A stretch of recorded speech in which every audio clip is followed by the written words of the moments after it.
Bueno, adelantamos, estamos con Jorge Todesca y con Roberto Boskin, dos economistas, fueron funcionarios, conocen bastante el tema porque, bueno, también son profesores en las universidades sobre materia de economía. Y la gente dice, Todesca, ¿por qué tenemos una inflación tan alta? En otros países cercanos la inflación es mucho más baja, el caso de Brasil. Sí. A nivel internacional también la inflación es bastante baja y, no sé, no será el 30, será el 25, pero por ahí andamos. ¿Por qué tenemos esta inflación? Bueno, a lo largo del tiempo las causas se han ido extendiendo y multiplicando, porque esto empieza de una manera y como ocurre con una enfermedad en un organismo, después contamina al resto del organismo. Esto empezó con un fuerte estímulo de la demanda por la vía del gasto público y por la vía monetaria, y a continuación se potenció durante un tiempo por la suba fuerte del precio de los alimentos a nivel internacional. Después, ahora se le ha agregado el tema de la crisis en el sector cárnico provocada por las políticas del gobierno. Nuestras estructuras productivas son estructuras más bien concentradas, entonces frente a semejante empujón de la demanda tienden a responder más que por aumento de la oferta que por precios. Esto no ocurría en la primera parte del gobierno Kirchner, empezando por Néstor Kirchner, porque había mucha capacidad ociosa y hubo un ciclo de inversión interesante, pero eso hoy no existe. Boschi lo mismo, ¿coincide? No, coincido totalmente, casi totalmente. Creo que el tema es que cuando uno tiene un proceso de puja distributiva tan fuerte como en la Argentina a partir, digamos, del año 2006, cuando la capacidad ociosa queda cubierta, no hay situaciones únicamente económicas, hay situaciones políticas que hay que resolver. O sea, hay un mecanismo de concertación que hay que resolver, porque si no, no hay manera de frenar un proceso que se acelera permanentemente. ¿Cómo se arregla eso? Porque yo supongo, en una concertación, si yo voy por el lado sindical, otro va por el lado empresario, yo digo, bueno, pero si los precios aumentaron 25-30, yo quiero salarios más o menos 25-30 para compensar, para mantener el poder adquisitivo. Y eso al mismo tiempo quizá genera un mecanismo de retroalimentación de la inflación. Hay para mí dos cosas que son centrales. Primero, que no todos los sectores económicos funcionan igual. ¿Qué quiero decir? Hay sectores económicos, por ejemplo, en el caso de los servicios, donde claramente aumentos salariales tienen impacto directo sobre los precios. O sea, claramente hay una inflación de costos. Si yo tengo una institución educativa y aumenta los salarios docentes, no tengo otra alternativa que aumentar la cuota. Ahora, hay otros sectores que no. Entonces, me parece que lo que hay que hacer es trabajar sectorialmente. Y acá lo que hace el gobierno, desde que yo me acuerdo, este gobierno es generalizar. Generaliza las retenciones o generaliza las políticas antiinflacionarias, y entonces al final metemos en la misma bolsa sectores que operan y que funcionan de manera distinta. Ahora, ¿hoy el gobierno tiene política antiinflacionaria? No tiene política antiinflacionaria, virtualmente no tiene reconocimiento de la existencia del fenómeno, salvo el desliz y las contradicciones entre funcionarios que se han producido en las últimas horas, y pienso que no va a tenerla, porque hoy... Porque hay una cosa, Todesca, que es importante. Tenemos esta inflación con tarifas subsidiadas. Tarifas subsidiadas. Con el dólar... Estable. Planchado, digamos, estable.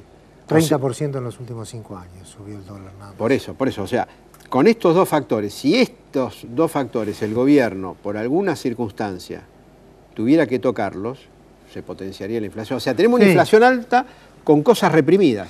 Sí, y la solución, le toque a quien le toque hacerlo, no es una solución que se vaya a hacer y se puede hacer de un momento para otro, porque el fenómeno está muy enraizado en una sociedad con una memoria inflacionaria y una práctica inflacionaria que tuvo una especie de recreo de 10 años durante el lapso de la convertibilidad, pero que ha venido con toda su fuerza.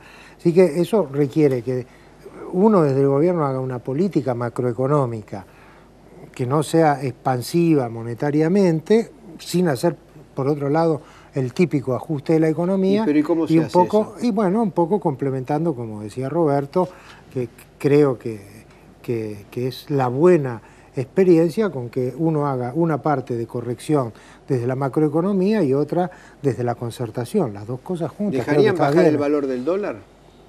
Como hizo Brasil, por ejemplo. No, el valor decía, o sea, que en lugar de estar a 4, no, porque entonces el Banco Central no tendría que salir a comprar dejaría de emitir dinero Sí. y bajaría el dólar a 3.80, 3.70 y eso podría actuar como un factor de contención de precios. Primero tenés que empezar, ya le dejo la palabra, primero tenés que hacer la política antiinflacionaria. ¿Y cuál es? Es esa, tenés que desacelerar el crecimiento del gasto público, tenés que desacelerar el crecimiento de la emisión monetaria y tenés que hacer algún tipo de concertación con algunos parámetros hacia adelante y con una autoridad política ¿Pero que lo cómo se pueda hacer. desacelera el gasto público? Porque va a venir alguien y dice, no, ahora viene, yo quiero que se actualicen las jubilaciones, el otro va a pedir que se aumenten sueldos públicos. Sí, pero a mí me parece que el tema central... La otra, perdón, puede ser que elimino subsidio, pero entonces lo transfiero al consumidor. No vas a poder bajar de 25 a 5. Claro. Vas a bajar de 25 a 22, a 18, vas a tener que ir pausadamente buscando un punto de inflexión. No hay otro camino. Sí, y que me parece que agregando que en el tema específico del gasto público hay que cambiar la estructura del gasto público. Es decir, me parece que yo lo que considero el error del gobierno es fundamental generar una política de consumo que va de arriba hacia abajo y no de abajo hacia arriba. Una política de drenaje. O sea, vos lo que generaste del año 2013... Porque el gobierno dice, no, yo di la asignación por hijo. Ahora. Pero bueno, es un año. No, cuando digo ahora la política es una política que viene del 2003, digamos, tiene alguna coherencia más allá que no haya un plan de largo plazo. No, pero muchos le atribuyen el aumento de los precios a que el gobierno dio la asignación por hijo. Porque dice que entonces los sectores salieron a comprar alimentos que antes no compraban. Y te bajaron las ventas en supermercados y se contrajo la industria de la alimentación, lo cual demuestra que es falso.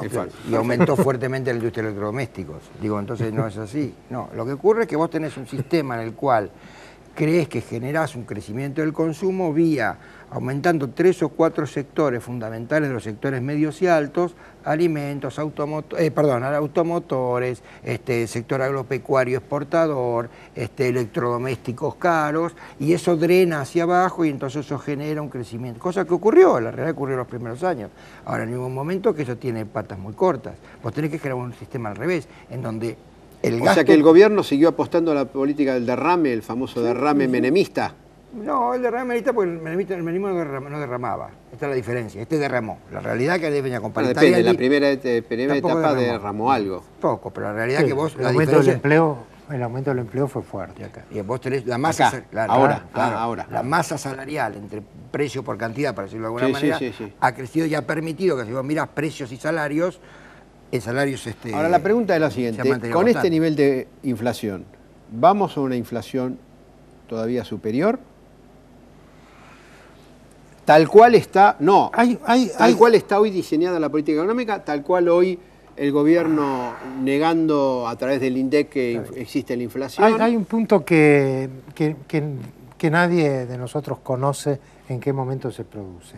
Aquí la dinámica que tenemos es, los sectores de trabajadores piden, como vos decías, la recuperación de lo perdido.